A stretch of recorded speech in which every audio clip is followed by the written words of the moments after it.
ସୁବର୍ଣ୍ଣପୁର ଜିଲ୍ଲାରେ ଜବାବ ସାଇକ୍ଲୋନିକ ବର୍ଷା 3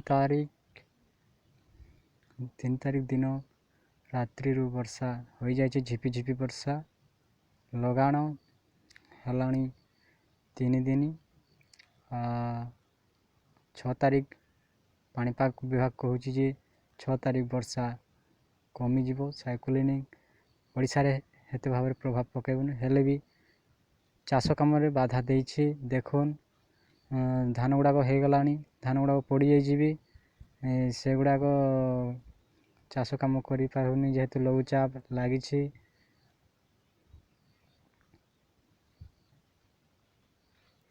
ଆଉ ଏବେ ପାଣିପାଗ ଦେଖୁନ୍ କେମିତି ଆକାଶରେ ବାଦଲ ହୋଇଛି, ବାଦଲ ସାରା ଆକାଶଟା ଢାପିକରି ରଖିଛି। ଝିପିଝିପି ବର୍ଷା ବି ହେଉଛି, ଅଧିକ ପ୍ରଭାବ ପକାଇନି ଯେହେତୁ ପାଣିପାଗ ବିଭାଗ କହୁଛି ଯେ ଉପକୂଳ ଅଞ୍ଚଳରେ ପ୍ରଭାବ ହିଁ ପଡ଼ିବ।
ମଝିରେ ଖଣେ ଖଣେ ପବନ ଦ୍ୱାରା ପଡ଼ିଯାଇଛି।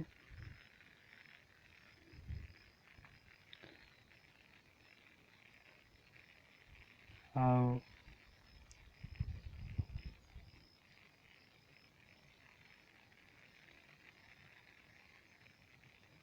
ଜୁହାର, ନମସ୍କାର। ଆପଣଙ୍କ ପାଖକୁ ଜବାବର ସୋନପୁର ଜିଲ୍ଲାରୁ ଖବର ଜଣାଇଛୁ ଆମେ।